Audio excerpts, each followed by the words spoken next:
मेजी उम्मीद है आप लोगों ने मेरी पहली कहानी सुन ली हो गई। अगर नहीं सुनी इस कहानी के बाद सुन लेना। हमारे घराने का हीरों का कारोबार है। भाई और अबू सारा दिन दुकान पर मसरूफ रहते हैं और रात को कभी 11 तो कभी 12 बजे वापस आते हैं। घर का माहौल बहुत सख्त होता है। सब अबू से डरते हैं क्योंकि उनकी तबीयत काफ़ी गुस्सीली है। मैंने अभी 11वीं जमात के इम्तिहानात दिए थे और फारिग था। अबू और भाई कई बार मुझे कहते कि दुकान पर आकर हाथ बताओ, मगर मेरी दिलचस्पी नहीं थी। मैं या तो घर पर रहता दोस्तों के साथ बाहर जाकर वक्त गुजारता। जब अबू और भाई दुकान पर चले जाते तो घर का माहौल बिल्कुल सुकून जैसा हो जाता। सब साके का सांस लेते और हमारी मोहल्ले की बहन जैसी दोस्त राबिया, जो हमारे साथ रहती थी क्योंकि इसके वालिद का इंतकाल हो चुका था और इसकी वालिदा दूसरे शहर में थी, बगैर दुपट्टे के घर में आज़ाद घूमती फुरती। भाई की शादी को 3 साल हो चुके थे, लेकिन वो लड़की हमारे साथ महज बहन की तरह रहती थी, इसलिए कोई खास कैद नहीं थी। एक दिन मैं देर से जागा। बाहर निकला तो देखा कि वो और मेरी छोटी बहन सानिया टीवी देख रही थी और उम्मी किचन में मसरूफ थीं। कभी उम्मी तो कभी वो मुझे नाश्ता देती। नाश्ता करके मैं दोस्तों के यहाँ निकल जाता। जिंदगी यूं ही चल रही थी कि एक दिन सब कुछ बदल गया। मैं एक दिन दोस्तों के यहाँ गया तो सब बाहर काम पर निकले हुए थे, इसलिए घर वापस आ गया। घर आया तो उम्मी और राबिया सहन में वॉशिंग मशीन पर कपड़े धो रही थीं। सानिया ने मुझे देखकर कहा, साकिब अच्छा हुआ तुम आ गए। ये कपड़ों की बाल्टी छत पर ले चुल्लू, मैं कपड़े धूप में डाल दूंगी। मैंने बाल्टी उठाई और ऊपर छत पर ले गया। सानिया भी पीछे आ गई। राबिया कपड़े झुलने की वजह से भीग गई थी और इसका जिस्म नुमाया हो रहा था। इसने कहा, साकिब कपड़े बाल्टी से निकालते जाओ, मैं तार पर डालती रहूंगी। मैं कपड़े निकालता और वो एक एक करके डालती रह। एक लम्हे के लिए मेरे हाथ में लड़कियों का एक लिबास आ गया। मैं इसे देखने लगा तो राबिया ने पीछे मुड़कर शरारत से कहा, बेशर्म, क्या घोर रहे हो? उधर दो, और हंसते हुए कपड़ा मेरे हाथ से ले लिया। कपड़े निकालते निकालते राबिया ने कहा, साकिब नीचे जाओ और उम्मी से मजीद कपड़े ले आओ। मैं नीचे आया। उम्मी ने मजीद गीला कपड़ा दिया और कहा, ये भी ऊपर ले जाकर डाल दो। वापस ऊपर पहुंचा तो वो दीवार के पास खड़ी बाहर देख रही थी। मैंने पीछे खड़े होकर झांक कर देखा कि एक बली सहन में बैठी थी। मैं भी यही मंजर देखने लगा। राबिया को एहसास हुआ कि मैं करीब आ गया हूं तो झट से पलट कर कहने लगी, क्या कर रहे हो? थोड़ी शर्म करो। मैं घबरा गया और फौरन कहा, सॉरी बाजी, मैं तो बस वही देख रहा था जो अब देख रही थी। राबिया ने मुस्कुरा कर कहा, ठीक है, मगर आइंदा ख्याल रखना। बाद में नीचे आकर मैं बाहर निकल गया। थोड़ी देर बाद भाई की फ़ोन आया कि दुकान पर आ जाओ।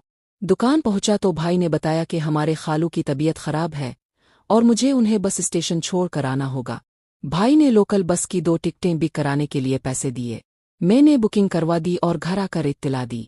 घर आया तो उम्मी और सानिया महल्ले में गई हुई थीं। राबिया ने बताया कि खाना लगा दूं।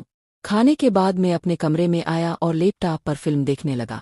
मुझे खबर ही ना हुई कि कमरा लॉक नहीं किया था। अचानक वो दरवाजे पर खड़ी कहने लगी, साकिब। मैं चौंक गया। वो मुस्कुराते हुए कहने लगी, जब ऐसा कर रहे हो तो दरवाज़ा बंद कर लिया करो, हमें अच्छा नहीं लगता। शर्मिंदा होकर मैंने हाँ में सर हिला दिया। रात को उम्मी ने कहा, बेटा कल तुम्हारा जाना है, अपनी तैयारी मुकम्मल कर लो। मैंने अपने कपड़े निकाल कर बैग में रखे। राबिया भी आकर अपने कुछ कपड़े दिए कि बैग में रख लो, मैं भी आपके साथ चिल्लूंगी, अकेले मत जाना। रात को जब भाई और अबू घर आए तो माहौल फिर से सख्त हो गया। सब मुकम्मल पर्दे में आ गए। हमने खाना खाया और सोने चले गए। अगले दिन सुबह नाश्ते के बाद में और वो बस स्टेशन के लिए रवाना हुए। उम्मी ने राबिया को गले लगाया और जल्दी वापस आने की दुआ दी। सानिया ने भी इसे अलविदा कहा। भाई ने मुझे कुछ पैसे दिए और कहा कि ख्याल रखना।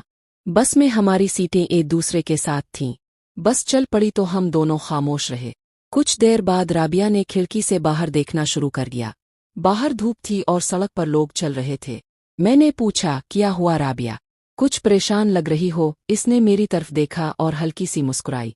नहीं, बस खालू की फिक्र हो रही है। मैंने कहा, सब ठीक हो जाएगा, अल्लाह खैर करे। कुछ देर खामोशी रही। फिर राबिया ने कहा, साकिब वो जो कल छत पर। इसने बात अधूरी छोड़ दी। मैं समझ गया कि वो किस बारे में बात कर रही है। मेरा चेहरा सुर्ख हो गया। मैंने नजरें चरा ले। फिर इसने कहा, ये काम हम लोग भी कर सकते हैं। मैं हैरान हो गया। दिल ही दिल में खुश हो रहा था।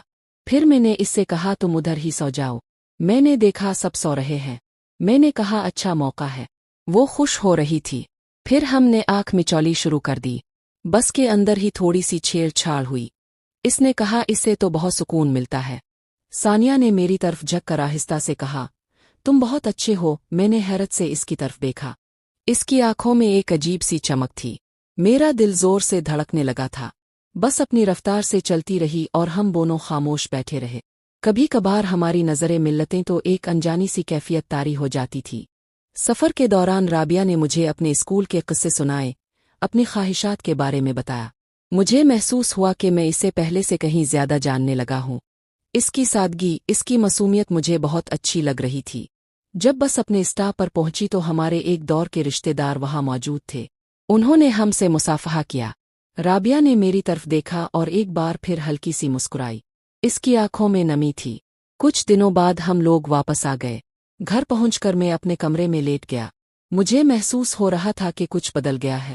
वो पहले वाली बेफिक्री अब मुझ में नहीं रही थी। राबिया की यादें मेरे दिल में एक नई हलचल पैदा कर रही थीं। रात को खाना खाते वक्त भाई ने पूछा, खालू की तबीयत कैसी है? मैंने बताया कि वो बेहतर महसूस कर रहे थे। उम्मी ने कहा कि राबिया बहुत प्यारी बच्ची है। अबू खामोश रहे। मैं अपने कमरे में आकर लेट गया, लेकिन नींद मेरी आंखों से बहुत दूर थी। मैं राबिया के बारे में सोचता रहा। इसकी वो शरारती मुस्कुराहट, इसकी वो मासूम नज़रें। क्या मेरे अगले कई दिन मैंने राबिया को बहुत याद किया। घर का माहौल बदस्तूर सख्त था, लेकिन मेरे अंदर एक खामोश इनकलाब बर्पा हो चुका था। मैं अब वो बेपरवाह साकिब नहीं रहा था। राबिया की एक झलक ने मेरी जिंदगी में एक नया रंग भर दिया था। एक शाम जब मैं छत पर टहल रहा था तो मुझे वो बस याद आई जहां राबिया ने शरारत से मुझे धूरा था। मेरा दिल एक बार फिर जोर से घालका। मैंने आसमान की तरफ देखा और एक लंबी सांस ली। क्या किस्मत मुझे और राबिया को फिर कभी ऐसे ही किसी सफ़र में मिलेगी?